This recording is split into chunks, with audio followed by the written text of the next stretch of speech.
All right, got good news, everybody. Good news. It looks like the Senate is about to make a bunch of pro-marijuana moves in the lame duck session. So here's what they say in Axios. A bipartisan group of senators plans to attach significant marijuana legislation to must-pass year-end bills.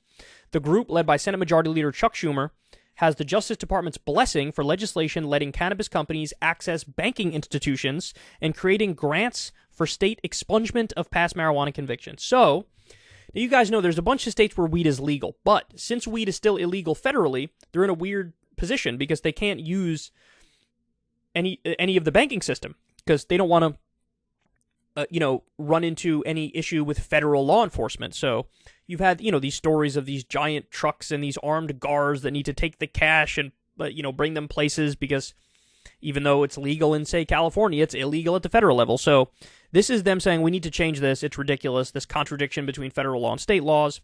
So we want to allow them to use our banking institutions, but then also we want to make sure that, just how Biden pardoned the nonviolent weed offenders at the federal level for simple possession. There's thousands of people who fall in that category who now will probably be able to get jobs when previously they wouldn't be able to get a job because they have this conviction on their record. Now that's gone. But Biden also urged the individual states, like, hey, you guys need to, clear the records of the people who were, went down for simple possession.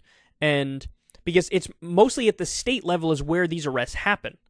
And so now what they're trying to do is give grants to all the states to expunge the past marijuana convictions. So that's a big deal. That's a big deal. It's going to help so many people. In an email reviewed by Axios, the Justice Department said it would be able to implement the revised legislation. Earlier this year, the Justice Department sent a memo to the Senate with concerns about the potential implementation of the bill.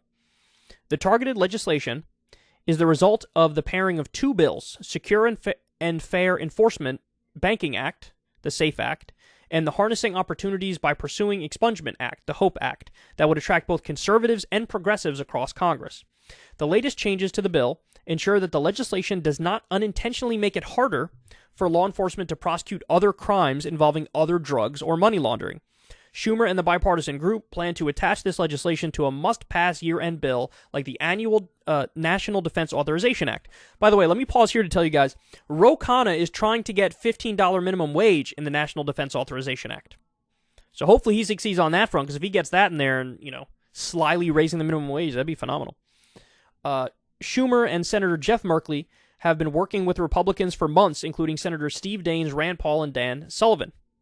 The SAFE Banking Act, which allows cannabis businesses in states where it is legal to open bank accounts and get loans, has already passed the House 6 times, but of course it would die in the Senate. Now they're trying to fix that. The HOPE Act would stand up a program for DOJ to make grants to states and local governments to expunge convictions. Cannabis reform enjoys wide agreement among voters, but disagreement in Congress over whether to prioritize banking or comprehensive reform has so far led to a stalemate on the issue. The latest legislation does not legalize marijuana on the federal level. Cannabis remains a Schedule I drug like heroin and LSD under federal law, but at least 20 states in the District of Columbia have so far legalized marijuana for non-medical use. Okay, so let me say this. This is where Biden's move comes in, though, because Biden announced on top of the, we're going to clear the records for people who were guilty of simple possession at the federal level, which is all he has the authority to do is the federal level. He can't do the individual states. He can only incentivize that.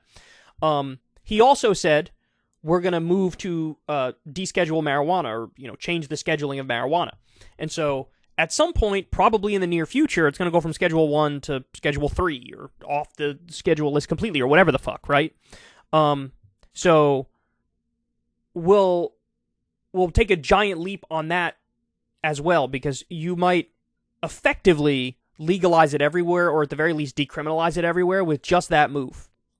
So anyway, they continue here. A more sweeping cannabis bill introduced by Schumer and other Democratic senators earlier this year that decriminalizes the drug on the federal level and allows states to set their own marijuana laws is still stalled. President Biden this week signed a landmark medical marijuana research bill after pardoning all prior federal offenses for simple marijuana possession shortly before the midterm elections. Okay, so look, we're getting movement finally on this issue, and this is a no-brainer. We've been marching in this direction for a while. The writing's been on the wall for a while. Now it looks like Washington is finally catching up. So if this gets through and you get the descheduling of marijuana or the reduction in the scheduling of marijuana, you effectively decriminalize it nationwide, and that's a huge, huge fucking deal. So look, movement in the right direction. I'm happy to finally report to you guys some good news. All right, guys, that's the show. Again, remember, we are doing a live show, myself and the Breaking Points folks. We're doing a live show tonight in New York City at the Town Hall. I believe it's in Manhattan. It's at 7:30, I believe. Come check it out if you haven't yet.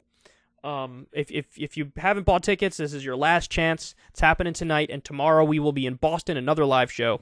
All right, so with that, I love you all very much. Everybody, please click the like button, click the subscribe button. Really appreciate that. Trying to get to 1 million subs. It's a long, hard climb, man, but we're doing the best we can. Thank you to everybody who has subscribed. Hopefully we'll be there soon. Shout out to all the Patreon supporters of this show. You guys make it possible. Shout out to all the subscribers on Substack of Crystal Kyle and Friends. You guys make that show possible. And, of course, the daily plug of if you guys want to listen to this on Spotify or any other, podcasting outlets you can. The show is now available over there. So anyway, love you guys. I'll talk to you soon. Everybody have a good one. Peace. Ever since Adpocalypse, when YouTube defunded all independent news and politics overnight, we haven't trusted them. We know they can pull the rug out from underneath us at any time. If you enjoy this content, please consider tipping $1 or $2 per month on the Secular Talk Patreon. Link in the video description box below. Thanks for your support.